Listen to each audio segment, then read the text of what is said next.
You're listening to RevOps Champions, a podcast created for B2B leaders to help you align your people, streamline your processes, trust your data, and leverage technology in order to grow your business. Not surprisingly, RevOps was a popular topic discussed with our podcast guests in the last year. Less surprisingly, however, our conversations ended up being about RevOps, even when the topic we were discussing was focused on something else, like the importance of good data, the alignment of go-to-market processes, or the integration of technology systems to support operational efficiency or better customer experience. We had some guests who were less familiar with RevOps as a model, but after our discussions, many realized that they were doing many of the components of RevOps without having planned it that way. The question I landed with after experiencing this multiple times was, how much would certain businesses improve their operational efficiency if they did plan for sales ops, marketing ops, and customer service ops, all to be planned and supported by one central customer ops function like RevOps? In our experience, the increased alignment of having one cohesive customer ops or revenue ops function who exists to support, align, and optimize all customer-facing processes, data, and technology, how much improvement could they achieve in their quest for easier and better growth? Here are a few of our guests from the past year sharing some insights and perspectives about RevOps and how it can drive revenue growth and scalability.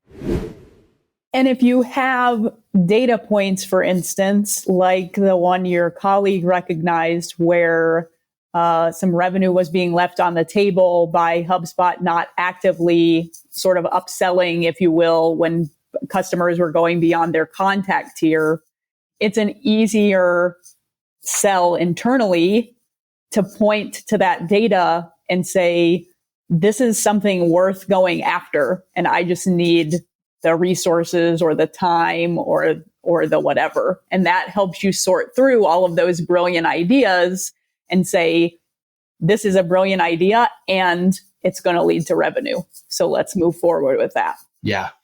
It's data. You have to speak in data. I know Amazon implemented something that we use at Impact. Before every kind of QBR or kind of any sort of big meeting, you would write up a document that was like a pre-read document that everybody would read for 15 or 20 minutes before the meeting actually started.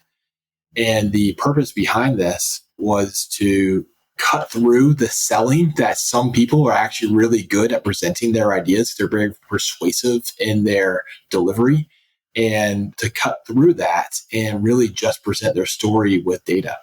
And yeah, I think there's something to that of when you can really find your problem with, especially a revenue related problem. If you can point to the data to say, here's the revenue that's being leaked, and here's why I think it's leaking, and here are some solutions to address that leak. Well, that's a much more powerful argument than I really think we should XYZ. If you can prove the ROI, absolutely. Yeah. So data, of course, is a big topic that we talk about a lot. And the way to avoid getting on the rocks is through alignment of your teams, your processes, your data, and of course, finally, your tech stack. I'd agree with that. I think there's an additional challenge too, more recently, in kind of the role of revenue operations in that leadership team. Why are people bringing more VP of RevOps roles into their organizations earlier? It's a big piece of that. It's having somebody who understands sales and marketing and CS, who's taken a tour of duty through those various roles and is able to act as that grand vizier, as a kind of relatively unbiased individual on that leadership team to say, hey, folks, we're kind of missing an iceberg right in front of us, right? We're all very focused on the tactical. We all know the things that we want to do, but we're missing where we're going. Like, we haven't chose a compass direction. Let's pick that first, and then we can break it down further. And I'll help you, and I'll give you the technology, and I'll enable your teams, and I'll run the deal desk for you so that you can go and execute on the things that you're supposed to do. I'll take all of the minutia and errata away, but first we have to decide where we're going. I really like the way you positioned that. And because again, it's one of our recent guests was saying how RevOps is essentially the superheroes sort of behind the scenes, that because they're enabling their marketing and sales and CS leaders, the value that they see and find operating below the waterline, as it were, is so invaluable, but often overlooked. So whereas RevOps is something that I typically think of as like an operator thing, right? A function where you need people who understand how to run a business, like lots of generalists, a handful of specialists, but it's really understanding the underlying metrics of how a company runs and helping those things continue to move, right? RevOps is the mechanics.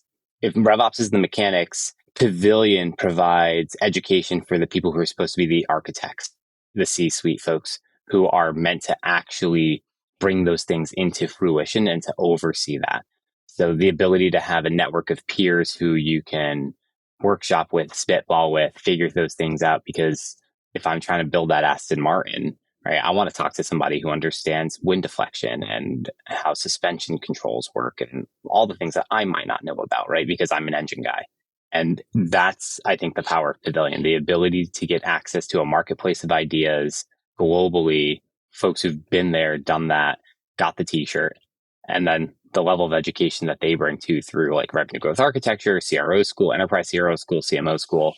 Shoot, I went to probably the best in-person event I've been to. When we talked last Thursday, I went to an Insight Partners event that Pavilion hosted Thursday night. It was 20 CROs in a room with Pablo from Insight, Kevin from Clearhaven, and Zeke from Radiant Capital. And one of the best events I've been to. Just the amount of knowledge they shared about how you as a C-suite individual should be interacting with both the board and the operating team at the investing company is like, wow. I think RevOps has become a buzzword. And a lot of times people don't understand it or they use it incorrectly.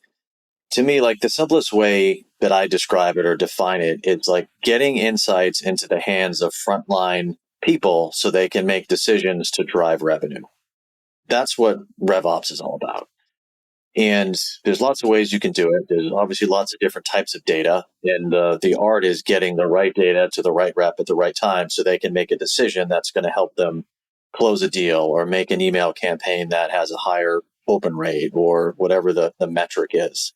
Now, going back to like professional services firms. So in my experience, like everyone's trying to do that, right? Everyone's trying to put data in the hands of their reps. I think it's one of the most fun and engaging tools that you can use in the marketplace. There's a lot more tools that you'll use in your day-to-day, but we as a HubSpot partner get to work the most in HubSpot. And so we do really like the tool. And we think of people that use it get a lot of great results out of it. So I think the biggest thing is in the RevOps ecosystem that we talk about, there is like the sales team and the marketing team and the service team that gets a lot of call outs.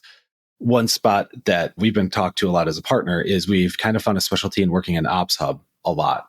Operations Hub is a set of tools that's primarily more designed for keeping your business organized, and especially what you would see this sort of analyst or internal tech wizard type role take on. And it's just really keeping the business organized, keeping everyone on the same page, and having some truth and consistency in how everything functions. So Ops Hub really is a specialized set of tools for that reason. I think we could talk a lot about that today and kind of what that user can do in HubSpot, why it benefits them, what we're seeing people in the market do. It's interesting because it is HubSpot as a tool, you try to make it less IT dependent. So IT sort of sets it up, you get your connection set up, security settings and so forth across company permissions. However, there's sort of like it needs to be admin by private marketing or sales. However, there is sort of like this middle layer of you might have security and account ownership by IT, you might have marketing and sales running their departments, but then you sort of have this middle admin level who's in charge of reporting and integrations and data consistency, operations, data hygiene, reports look right. Did you enjoy this episode? Find more at RevOpsChampions.com.